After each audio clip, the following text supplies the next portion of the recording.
নমস্কার, সবাই কেমন আছেন? বংমায়ের ঘরকন্যাতে আপনাদের অনেক অনেক স্বাগত। আজ বৃহস্পতিবার, ঘড়িতে এখন 8টা সাড়ে 8টা মতো হবে। গুড্ডির বাপি গুড্ডিকে স্কুলে নামিয়ে দিয়ে এসেছে। আজও তো একটা পরীক্ষা আছে, তবে মাসির মেয়েকে আর আজকে পাঠাতে পারলাম না। ওকে তুললাম ঘুম থেকে, বড্ড কান্নাকাটি করছিল, তাই আর জোর করলাম না। আসলে কালকে অনেক রাত্রে ঘুমোনো হয়েছে তো।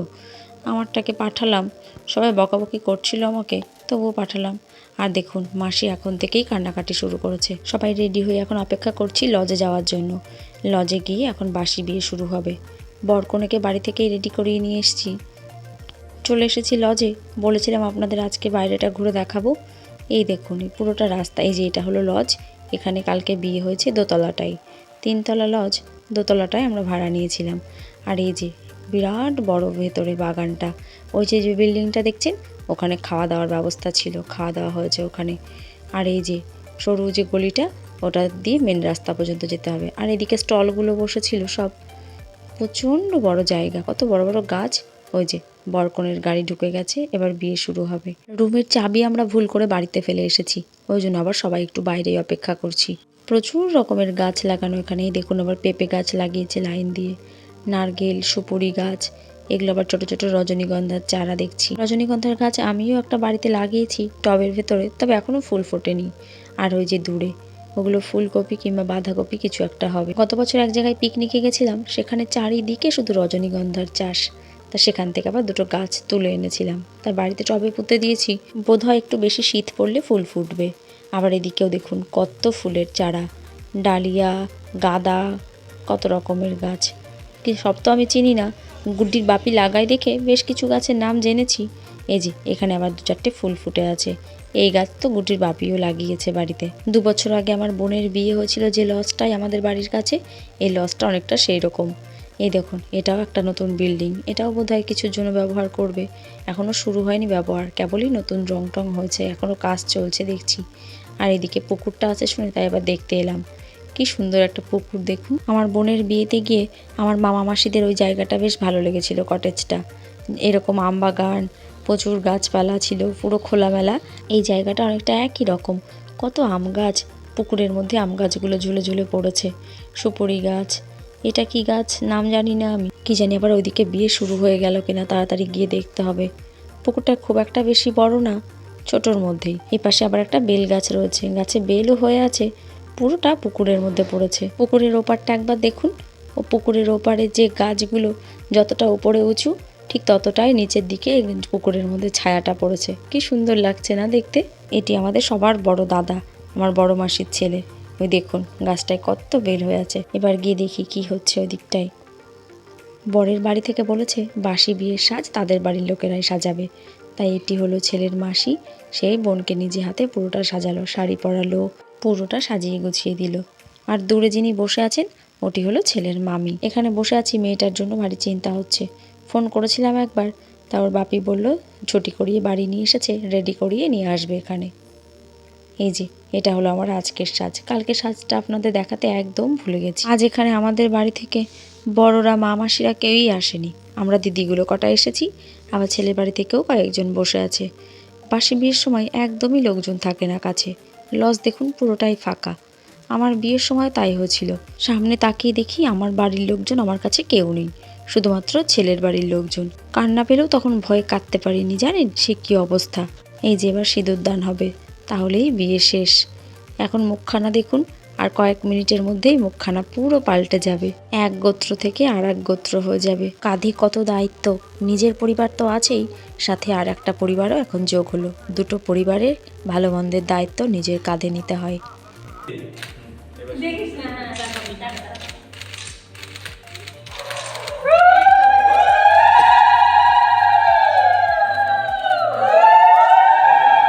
এবারে যে 7 পাক ঘুরছে, এই যে শুরু হলো, একে অন্যের পেছনে সারা জীবন শুধু ঘুরেই যেতে হবে। এই সম্পর্কটা নাকি 7 জন্মের সম্পর্ক, 7 জন্মের বন্ধন। কি জানি কতটা সত্যি তা আমি জানি না, তবে মনে হয় এক জন্মই যদি ভালো করে কাটাতে পারি, তবে পরের 6 জন্ম আর দরকার নেই। এবার পুকুর পার হবে। এদের দেখে মনে পড়ে গেল আমাকেও গুড্ডির বাপি কোলে নিয়ে পুকুর পার করেছিল।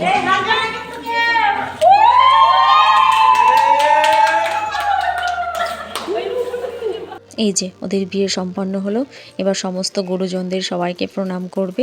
এবার এদেরকে একটু বাড়ি নিয়ে যেতে হবে। চলুন, চলে এসেছি বাড়িতে। এবার একটু খাওয়া দাওয়া করবে, রেস্ট নেবে, করে বিকেল বিকেলে রওনা দেবে এখান থেকে। এর মতো আমারও তাই, বুধবারে বিয়ে হয়েছিল আর বৃহস্পতিবারে আমি শ্বশুর বাড়িতে পা দিয়েছিলাম।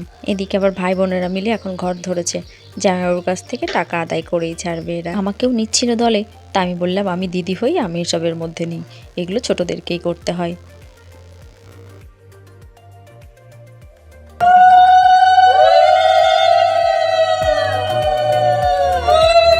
এখনই এরা রওনা দেবে, তাই এই যে আশীর্বাদের পর্ব চলছে। এই সময়গুলো এতটা কষ্টের হয়, তিল তিল করে গড়ে তোলা নিজের এই ভালোবাসার জিনিসটিকে দিয়ে দিতে হয় অন্যের হাতে। কি নিয়ম!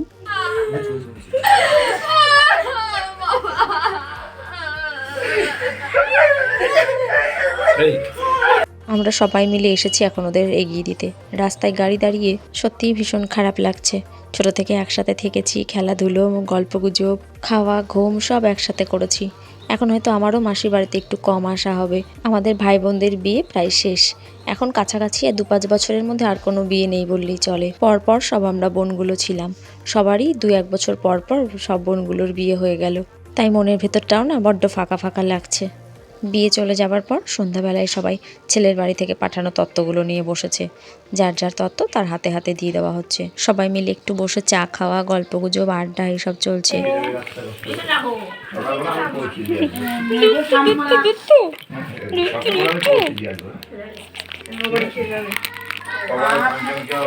এটা কি ঠাকমার? আমরা এখানে বসে সবাই গল্পগুজব আড্ডা মারলেও মাসি কিন্তু এখনও কেঁদে চলেছে। প্রতিটি মেয়ের মাকেই তো এই কষ্টটা সহ্য করতে হয়, মেনে নিতে হয়, এটাই প্রকৃতির নিয়ম, কি আর করার। এই দেখি দেখি দেখি, দেখাও দেখাও একবার। কাকু বলেছে অবশ্যই দিতে হবে। না না ঠিক আছে ঠিক আছে। 10 ঠাম্মার কয়খানা পেয়েছে? ঠাম্মার ওটা যায়, এটা ঠাম্মার। এটা ঠাম্মার যায় এখানটা। আজকে বিয়ে নিয়ে যাওয়ার সময় ছেলের বাড়ি থেকে আবার বাড়ির বাচ্চাগুলোর জন্য ক্যাডবেরি কিনে দিয়ে গেছে, তাই আমি আবার সবার হাতে হাতে দিয়ে দিচ্ছি বাচ্চাদেরকে। আমরা এখানে বসে গল্পগুজব করছি, বাচ্চাগুলো বড্ড বোরিং হচ্ছে, তাই একটু ক্যাডবেরি খাক বসে বসে, ওদেরও সময় কাটবে, ভালো লাগবে। আমার বড় মাসটিকে দিতে যাচ্ছি, বলছে না না নেবো না। আমি বলছি রাখো, সব বোনেরা মিলে এটা ভাগ করে খেও। এগুলো হলো তত্ত্বে পাঠানো মিষ্টি, মাছ, আর এটা বোধহয় পিৎজা মতো ছিল, তাই কেটে এখন সবাই মিলে ভাগ করে খাওয়া হচ্ছে। বিয়ে বাড়িতে তো এইগুলোই ভীষণ মজার। এই ঠাকমাটাকে দেখুন, মাসিদের বাড়ির পাশেই বাড়ি।